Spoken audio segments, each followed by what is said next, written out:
Setelah adanya status tanggap darurat, kini penanganan kebakaran bakal melibatkan semua pihak, termasuk pemerintah pusat dan BNPB, untuk mempercepat penanganan kebakaran. Langkah cepat diperlukan karena semakin hari lahan yang terbakar semakin luas. Tim Liputan Kompas TV. Jurnalis Kompas TV Vida Alatas sudah siap langsung dengan laporannya dari TPA Sarimukti. Vida, ini kebakaran semakin meluas, bahkan kalau di total sudah 95% dari total luas lahan. Nah, setelah adanya status tanggap darurat, apakah Anda di sana melihat perbedaan penanganan kebakaran hari ini? Betul, Paskalis dan juga saudara, ini sudah 95% dari total luas lahan yang diperuntukkan untuk pembuangan sampah di TPA Sarimukti ini. Kalau di total, ini luas titik api kebakaran ini sudah 19,5 hektar. Yang paling terlihat, Paskalis, ini adalah jumlah kemudian unit mobil pemadam kebakaran yang ditambah hari ini. Kalau di hari kemarin ini ada 8 unit yang kemudian dikerahkan, maka di hari ini ditambah 4 unit lagi, yakni ada 12 unit mobil pemadam kebakaran. Dan tidak hanya dari Kabupaten Bandung Barat ataupun dari Kota Bandung, tapi dari Kota Cimahi, lalu juga Kabupaten Bandung, dan bahkan daerah-daerah lain di Jawa Barat seperti dari Purwakarta, Cianjur, Karawang. Dan nantinya informasinya ini bahkan siang hari nanti mobil pemadam kebakaran dari Cirebon pun akan datang untuk memperbantu proses pemadaman kebakaran di hari ke-7 hari ini. Selain itu, Paskalis, kami juga mendapatkan informasi bahwa helikopter yang kemudian ini sebetulnya sangat ditunggu-tunggu oleh kemudian petugas pemadaman kebakaran di sini. Ini adalah helikopter dari BNPB. Ini rencananya ini akan datang pada pukul 13.30. Helikopter ini dikerahkan untuk melakukan proses pemadaman melalui jalur udara, karena sebetulnya kalau melihat dari luas area yang terbakar yakni 19,5 hektar dibandingkan dengan kemudian mobil pemadam kebakaran yang bisa dikerahkan ini hanya beberapa belas begitu ya, upaya pemadaman TPA Sarimukti ini agak mustahil rasanya bisa kemudian dilakukan dengan cepat jika hanya mengandalkan pemadaman melalui jalur darat. Karena kalau kita melihat, Paskalis dan juga saudara, ada begitu banyak sampah di sini. Setiap harinya dari Kota Bandung saja itu membawa paling tidak 1.200 ton sampah ke TPA Sarimukti.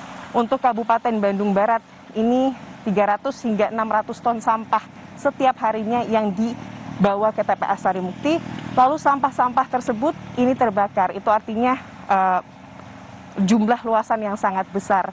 Dan kalau melihat selain dari tadi jumlah sampah, ada tentunya kendala-kendala lain, Paskalis, seperti saat ini musim kemarau, cuacanya begitu panas, lalu juga angin yang kencang ini bertiup begitu, Paskalis, ini yang salah satu menjadi beberapa kendala petugas pemadam kebakaran untuk memadamkan titik api. Tapi lebih lengkapnya, Paskalis, mengenai apa saja kemudian kendala yang membuat hingga hari ke-7 ini TPA Sarimukti masih belum bisa dipadamkan apinya, ada keterangan dari Damkar Cipatat untuk Anda. Titik-titik api sementara saat ini alhamdulillah tidak muncul lagi ataupun tidak ada. Tetapi ada beberapa titik di bawah sana. Tadi pagi sekitar pukul 3 kita lihat ternyata ada rambatan api yang akan merambat ke tangki BBM. Satu itu, yang kedua tadi ada rambatan juga ke bagian alat berat yang ada di bawah zona, itu masuknya zona 4. Tapi alhamdulillah setelah tadi gerak cepat dari kantor ke sini secepatnya dipadamkan. Ini juga bukan hal yang mudah, Paskalis dan juga saudara, karena panas api atau titik api ini tidak hanya tersimpan di permukaan sampah saja, tapi juga berada di dalam tumpukan sampah. Sehingga jika sewaktu-waktu angin bertiup dengan kencang, titik-titik api yang kemudian sudah berhasil dipadamkan ini bisa kemudian muncul kembali.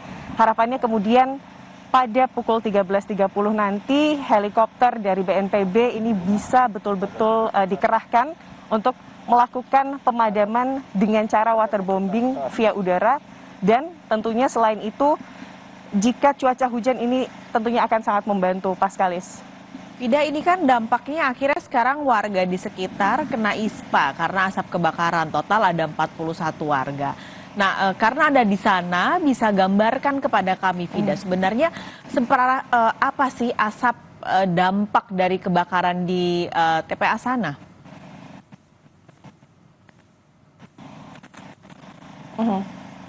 Paskalis, angin bertiup ke arah kami dan membawa asap dan sampah ini. Saya pakai masker ini double atau 2 lapis begitu, dan juga saudara. Tapi udara dari kebakaran sampah atau asap dari kebakaran sampah ini masih sangat terasa terhirup. Kalau kita hirup ini rasanya pahit di tenggorokan. Lalu juga aromanya bukan hanya aroma kebakaran biasa, Paskalis dan juga saudara, ini adalah aroma kebakaran sampah yang berbeda tentunya dan menyesakkan begitu, Paskalis dan juga saudara.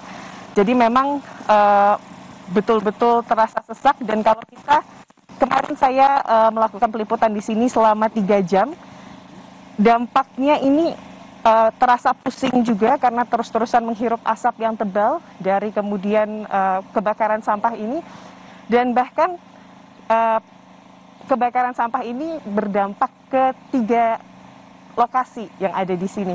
Di antaranya adalah di Mandala Jati dan juga Raja Mandala, dan beberapa sekolah di lokasi-lokasi tersebut ini harus melakukan pembelajaran secara daring karena memang ini untuk menjaga kesehatan para siswa. Dan kalaupun ada sekolah yang masuk secara langsung begitu, Paskalis dan juga saudara, ini waktunya sangat terbatas. Lalu juga para siswa ini diwajibkan untuk memakai masker.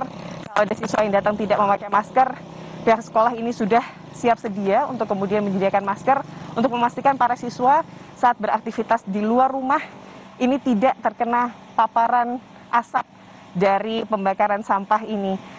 Tentunya kita berharap hari ini helikopter dari BNPB, dari pemerintah pusat ini kemudian bisa betul-betul datang, karena memang kalau dari targetnya sebetulnya harusnya kemarin siang, Paskalis dan juga saudara.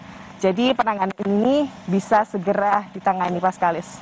Baik, terima kasih laporan Anda langsung dari kawasan TPA Sarimukti di sana. Terus jaga kesehatan, Vida dan juga teman-teman di sana. Terima kasih.